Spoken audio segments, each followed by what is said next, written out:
Hello Orchid friends, how are you? Welcome back to my channel. If this is your first time watching my video, my channel is all about orchids. From what orchids I have, how I grow them, my thoughts on certain orchid topics, to what orchids in my collection are blooming, etc. So if you want to follow along my orchid hobby adventure, please consider subscribing to my channel and turn on the notification. Today in this video, we're going to look at 4 orchids. The first 2 are potted in moss with no drainage hole at the bottom, and then the last 2 are, one is semi-hydro, and then the other one is a Paphiopedilum being repotted, and all of these have updates, and the beginning is around February, end of February 2019, going all the way to October 2019. First up is Felicistide Sunshine, and this is a primary hybrid, a cross between Tetraspis and Equestris. So at the end of February 2019, I decided to give this orchid a repot because the moss that this orchid was in was looking pretty darn old. And it's probably been well over 2.5, maybe 3 years since I potted this orchid in moss. So I wanted to give this orchid some new media, new moss, and it was doing okay. It was growing as expected, but I just thought that, you know, I really want to, I'm tired of looking at dark color moss, potentially broken down moss. And so around mid-March 2019, this orchid was growing actively, right?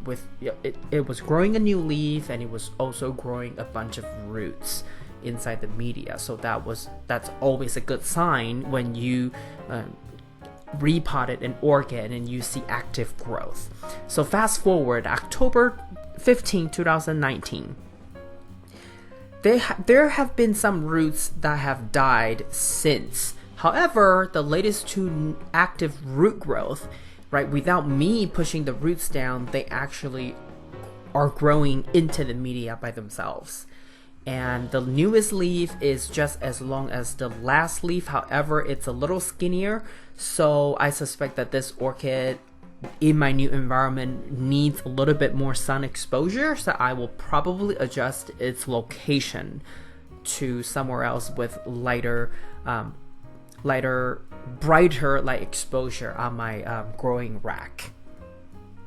This orchid has never bloomed for me before because this was really a keiki from a mother plant that had died since. So I have had this one for, since when I was living in New York. And it was just a tiny little seedling, right? It was a small keiki that I just kept growing and growing until today, and it now looks like it's about mature size. So I'm only guessing that it will probably bloom for the very first time next summer.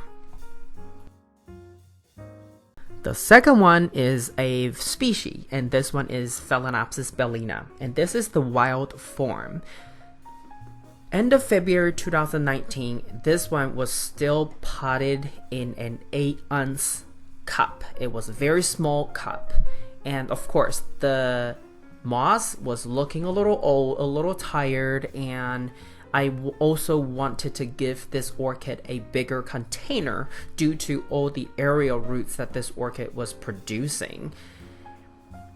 So I went ahead and took it out, cleaned out most of the old moss, and without, trying to manipulate the existing roots in the cup, I went ahead and just placed new moss into the crevices and then put it into a 16-ounce transparent cup and gradually, slowly push all the aerial roots into the cup and then add more new moss to fill it up.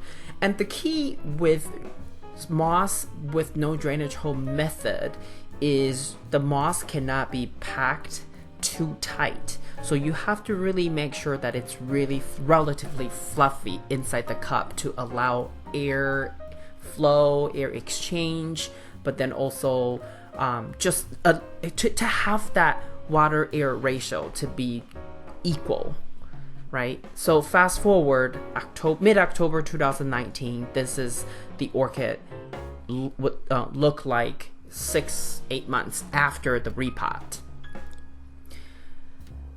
It has grown more roots since, and at the time of this video clip, this orchid was also working on a new leaf.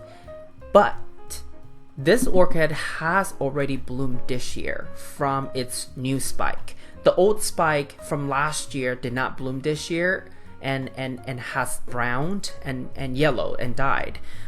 So if you go to my channel, you'll find the bloom video of this particular orchid somewhere. But this one, since the bloom has dropped, it is immediately working on a new leaf. So it's a very good sign that this orchid is liking its new home and it's doing relatively fine.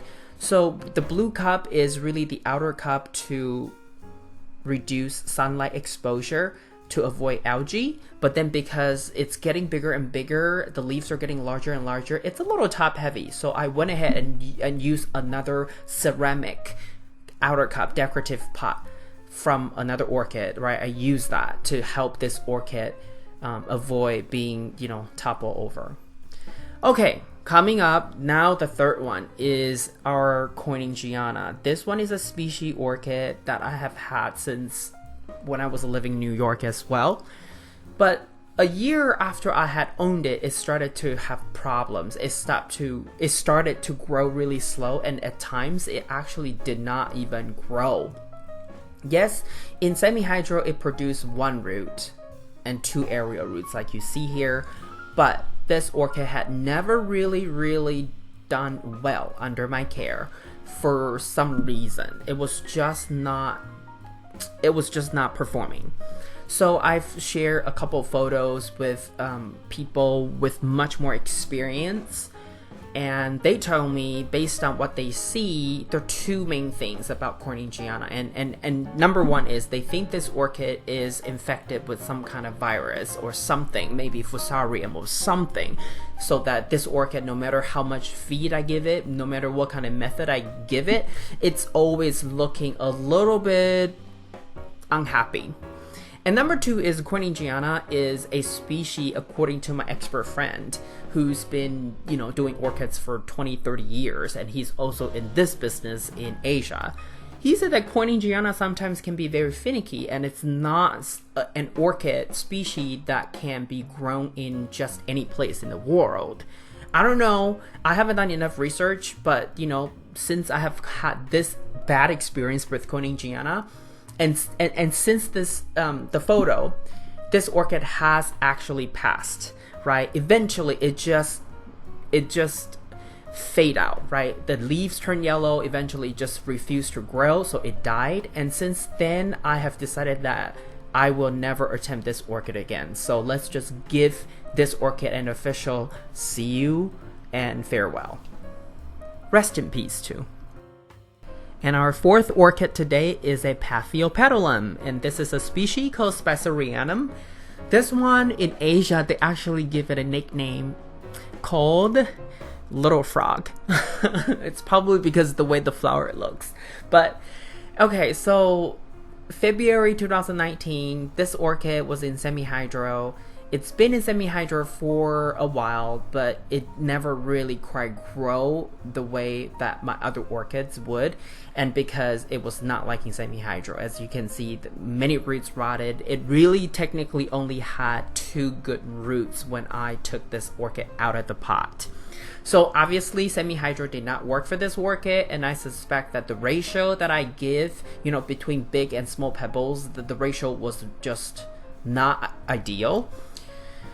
So anyway, I had to unpot it, unfortunately. And of course, after the repot, I sprayed it down with hydrogen peroxide 3%, and then I put it back in moss. And the container that I chose is a traditional container with air holes on the sides, but then also drainage hole at the bottom. So this is really a traditional growing method with moss medium. And because it doesn't have any root, it's wobbly. It was wobbly, so I went ahead and used a stick to prop it up, and then I put it into a 16-ounce transparent cup. Of course, as always, I used the outer blue cup to prevent algae forming. And so this is what the orchid looked like. Fast forward October 15th, it finally is pushing out a new growth, and the older plant itself is also producing a new leaf. So I think the repot helped, but it took this orchid, gosh, a good half a year to even do something. But as expected, because Paphiopedilum has always been slower grower compared to SellinOPS and other orchids, so it's expected. So we'll see how this orchid does from now on, and if there's any worthy update, I'll definitely make a video to share with you. This is all I have for you today. If you like this video, please give it a thumbs up. And if you would like to get more orchid related videos from my channel, please subscribe and turn on the notification.